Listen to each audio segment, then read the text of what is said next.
como comenté en el primer segmento, en la introducción, tenemos en nuestra entrevista vía Zoom al economista y banquero Fernando Viñas. Bienvenido, Fernando. Gracias por estar nuevamente con nosotros. Buenas tardes a ti, buenas tardes a la audiencia. Tremendo. Ciertamente, una de las cosas que quiero tocar en el día de hoy es precisamente la situación que está ocurriendo con los mercados. Desde el 11 de mayo aproximadamente, los mercados bursátiles han estado cayendo de forma dramática. Y esto, pues, mi pregunta, ¿verdad? Viene a mi mente de cómo lo que está ocurriendo a nivel global, con la economía a nivel global y la caída de los mercados bursátiles en los Estados Unidos, el Dow Jones y Wall Street, todo esto, cómo esto nos puede afectar acá localmente, ya que nuestra esperanza estaba en los desembolsos de los fondos federales y en el proceso, ¿no? de que esto inyectara a nuestra economía el peso suficiente para que cogiera fuerza nuestra economía y por lo menos tener un crecimiento económico en el año 2022, 2023. ¿Cómo tú ves eso? Bueno, quizás es importante dar un poco de trasfondo para enmarcar. Lo primero es que salíamos de un proceso de pandemia, o salimos de un proceso de pandemia donde el gobierno determinó, el gobierno y el gobierno por el lado del Ejecutivo y el FED, como va, sistema de reserva bancaria de la nación y con un peso importantísimo en el mundo, determinó inyectarle dinero por el lado fiscal a las personas, ¿verdad? Todos los programas de estímulo que se dieron durante el periodo de la pandemia, y para estabilizar, para afianzar, para viabilizar los mercados financieros, se acomodó, se hizo disponible gran cantidad de financiamiento y dinero a todas las instituciones financieras de los Estados Unidos e indirectamente al mundo, para que hubiera la suficiente liquidez para que los mercados siguieran operando con normalidad. Habiendo salido de ese proceso, ya estábamos viendo la luz al final del túnel con respecto al tema de los contagios por la pandemia. Ese proceso tenía que de alguna manera retrotraerse y controlarse. Tenía el FED que empezar a aumentar poco a poco las tasas de interés y reduciendo la oferta monetaria para que el impacto inflacionario de esas políticas no fuera permanente. Entonces, como dije en el programa, me parece que fue en enero, en tu programa de enero, todo estaba perfecto y no sabíamos qué se iba a inventar la humanidad para dañar la fiesta. Y en efecto, pues apareció el loco de Putin, ¿verdad? Y ha causado todo un desfase en los mercados. Hubo un aumento en el costo del combustible, que lo estamos pagando, lo estamos viviendo. El combustible, el petróleo, está en un nivel histórico alto, punto. O sea, en tiempos recientes no había estado tan alto como está ahora. De hecho, con relación a ese punto, ¿verdad?, del petróleo, no se vislumbra una baja a corto plazo, ¿no? No se puede, porque es que hay unos problemas estructurales que tendrían que resolverse y toma tiempo resolver esos problemas. Básicamente, aquí lo que sucedió es que la producción de Rusia, básicamente se excluye Rusia como suplidor principal en su totalidad a Europa. Todavía le sigue supliendo a Europa, pero en mucha menor cantidad a raíz de las sanciones económicas que tuvo. Y entonces causa un desfase en la producción y el consumo. Eso causa inmediatamente un aumento en los precios. O sea, hay que entender que el petróleo incide en todo, desde la manufactura, la transportación, todo. Adicionalmente, el problema de la invasión de Rusia incide en la capacidad productiva que tiene Ucrania, y Ucrania es un gran productor de grano.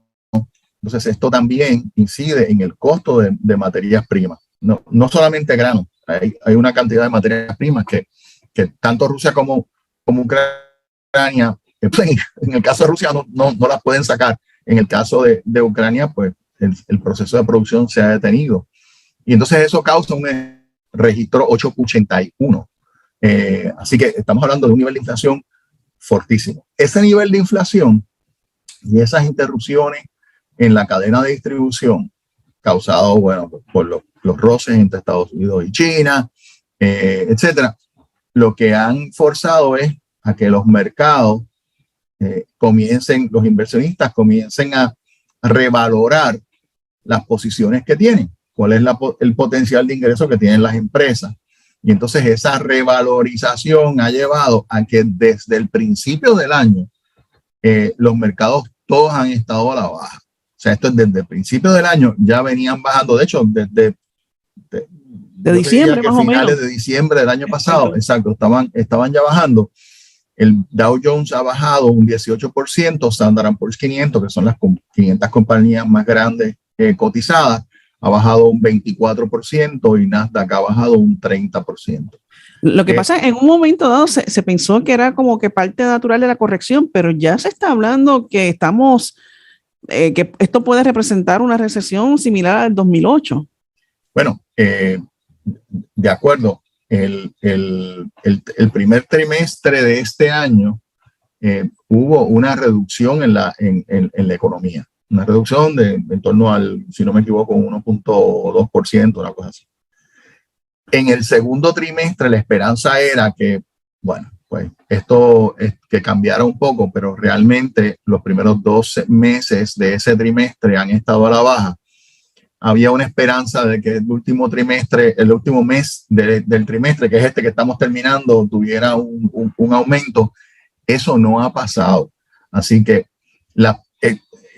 como tú dijiste al principio del programa, hay algunos economistas que ya están diciendo, ya estamos en recesión. No nos hemos dado cuenta porque todavía la definición de recesión es 2 trimestres en una contracción, en una caída o no crecimiento. Así que eso todavía no se ha registrado. Lo sabremos a finales de julio, ¿verdad? Si en junio finalmente entramos en recesión. Los primeros 2 trimestres del año hubo esa recesión, o sea, no hubo crecimiento. Entonces, correcto. La probabilidad es que ya estemos en eso. Entonces, claro, los mercados han estado reaccionando a ese tema. Ahora bien, ¿qué ha pasado? Bueno, tuvimos un crecimiento bien fuerte saliendo del 2020 y lo que ha sucedido es que esas reducciones tan enormes que se han dado, pues básicamente lo que han entregado el rendimiento que dieron los mercados durante todo el año 2021. O sea que estamos hablando de que lo que ha habido desde el 2022 ha sido básicamente de crecimiento que nos ha retrotraído a mediados del año 2021. Todavía hay crecimiento desde el 2020. ¿Y por qué digo esto? Porque hay que tener un poco de perspectiva. O sea, cuando estábamos en el 2020, que entramos en la caída espectacular que hubo, el desplome que hubo en los mercados, cuando entramos en la pandemia, todo el mundo pensaba que estábamos muy bien, que íbamos muy bien. Entonces, claro, cae estrepitosamente. Entra el FED, entra el gobierno federal, hacen lo que tienen que hacer, la economía despega, entonces comienza un crecimiento enorme.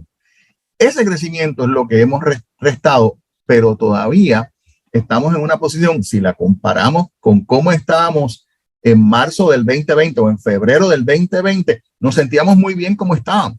Así que todavía no es tiempo digamos. O sea que volvimos a los principios del 2020, antes de la pandemia. Estamos mediados del 2020, que habíamos salido de la pandemia y habíamos estado creciendo. Así que desde esa perspectiva, bueno, pues el que invirtió hace 2 meses en el mercado, pues ha visto cómo se ha descapitalizado su posición.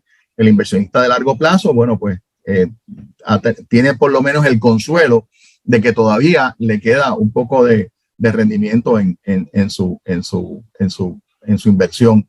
Ahora bien, el enemigo grande aquí es la inflación. Y entonces esa inflación es lo que incide en Puerto Rico. Ya sabemos que la economía norteamericana va a entrar en una recesión. Esa es la mala noticia para Puerto Rico. La otra mala noticia para Puerto Rico es el altísimo costo del combustible, ¿verdad? Y ese es un elemento, o sea, esos dos elementos eran las dos variables más fuertes en cuanto al tema del crecimiento o el decrecimiento de la economía de Puerto Rico. Así que las dos están a la negativa. Así que naturalmente la economía de Puerto Rico tiene que decrecer. Ahora bien, están los fondos federales, hay miles de millones de dólares que ya sabemos por la semana antepasada o la pasada, que el gobernador Pierluisi, por ejemplo, dijo que los 10,000 millones en la autoridad eléctrica iba a tardarse aproximadamente 8 años en desembolsarse. De modo que es un periodo es un proceso de desembolso y reconstrucción que es de largo plazo. Habiendo dicho eso, la Junta de Supervisión Fiscal había planificado que Puerto Rico creciera en términos reales un 0.6% para este año fiscal que termina el 30 de junio. ¿Y eso puede ser real? O sea, ¿podemos llegar a ese punto bicicleta de crecimiento? No, porque la inflación que se usó para proyectar ese crecimiento fue una inflación del 1.1%. Estamos en 8.6%. Sí, o sea que las probabilidades son altas de que este año la economía de Puerto Rico registre otro de crecimiento. Wow. Contracción consecutivamente, digamos. ¿Cómo esto afecta el plan fiscal? Porque sí, ciertamente las proyecciones que se habían dado era que pues por lo menos que del 21-22 íbamos a tener algo de aunque fuese poco, pero algo de crecimiento. O sea, y esto pues se debilita nuestra economía lo que pasa, y la forma también de generar riquezas para cumplir con el plan fiscal. Lo que pasa es que para el año 2023, la reducción en la economía, la misma Junta anticipaba una contracción de 1.5%. Así que lo que estamos diciendo es que nos vamos a contraer un poquito más, ¿verdad? Por el tema inflacionario. Yo no quisiera, ¿verdad? Ya en el 2024 se suponía que empezábamos a decrecer a un ritmo menor, a menos 0.7, ¿verdad? Pero si Estados Unidos logra controlar la inflación, ¿verdad? Y arresta la recesión en un periodo corto, entiéndase que yo no creo que estoy seguro que la Casa Blanca no quiere entrar a un periodo eleccionario ahora en noviembre con una recesión y con inflación descontrolada. Así que yo pienso que se van a mover rápidamente para tratar de contrastarlo, pero el problema que tenemos es que tenemos el Joker Wild que se llama Putin, que sabemos que ha hecho todo lo posible por básicamente desarticular el oeste.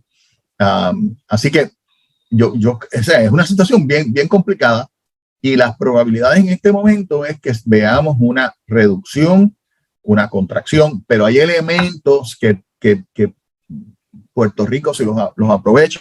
Eso es pensando, ¿verdad? Que vamos a saber invertir o saber aprovechar esta inversión, que ciertamente tenemos que aprovecharla porque sí. Tenemos que aprovecharla porque sí. Es nuestra única esperanza. Nos estamos jugando básicamente el futuro de Puerto Rico. O sea, sabemos que en la medida en que la contracción económica continúe, va a aumentar el éxodo, ¿verdad? De personas.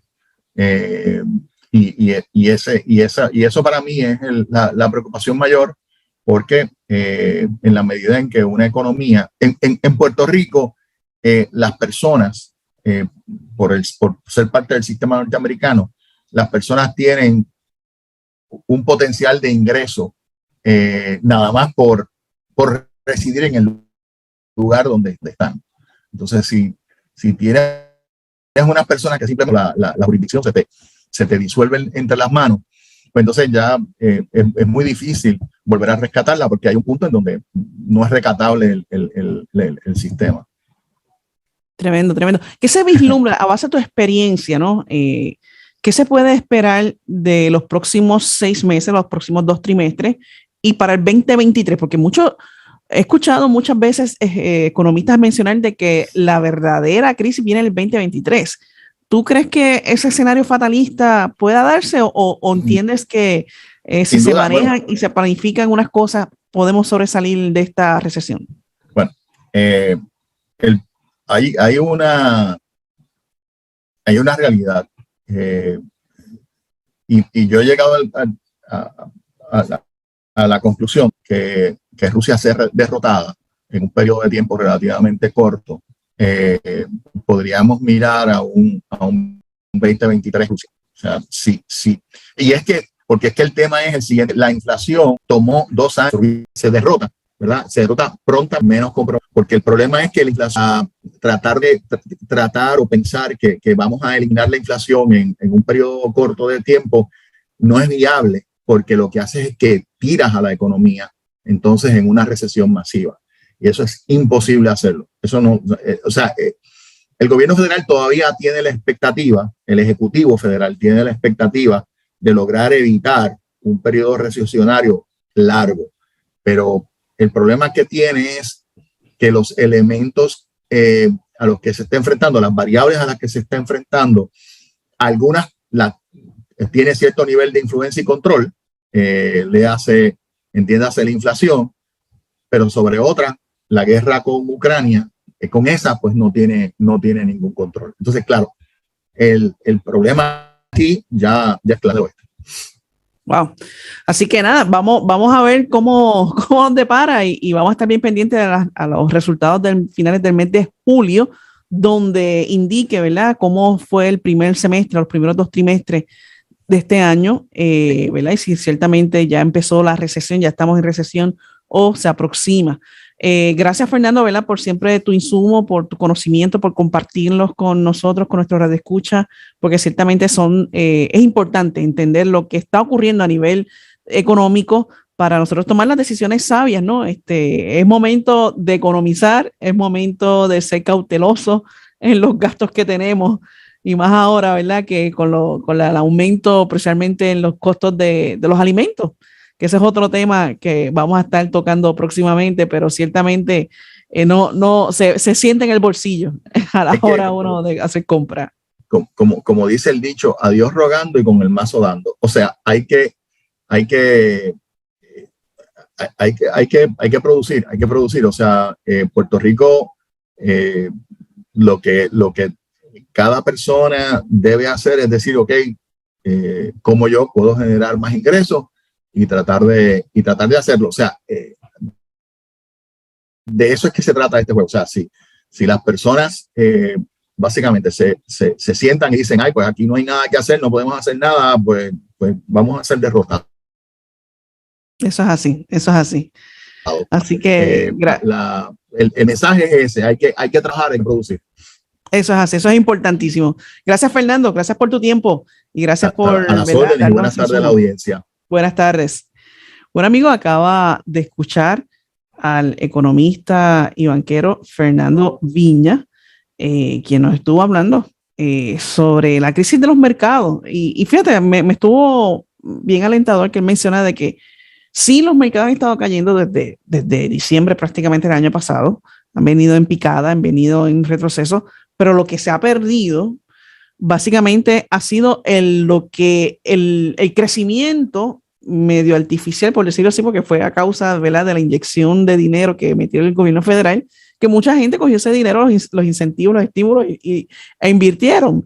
Y obviamente ahí vimos un crecimiento, pero ciertamente estamos en el momento antes de la pandemia que ya en los mercados habían estado bastante bien y consistentemente, ¿verdad? No un crecimiento desmedido como hubo a mediados del 2020 al 2021, sino un crecimiento, ¿verdad?, sostenido. Así que estamos en ese proceso, pero ciertamente, como él menciona, hay que esperar a finales del mes de julio que los economistas entonces analicen los datos de cómo fueron los primeros 2 semestres. El primer trimestre ¿verdad? No hubo crecimiento. Ahora, para que haya oficialmente una recesión, tiene que haber 2 trimestres consecutivos en baja. Así que este trimestre todavía no termina próximamente la semana que viene, el 30 de junio. Y una vez se analice si este segundo trimestre del año 2020, que lo más seguro es que realmente ya estemos en recesión, porque se ha acelerado esa caída y esa inflación que rompió récord en mayo a 8.6 y ya Fernando me acaba de clarificar que en las últimas semanas estaba en 8.10. Pues básicamente, pues sí, ciertamente hay una seria situación con la inflación.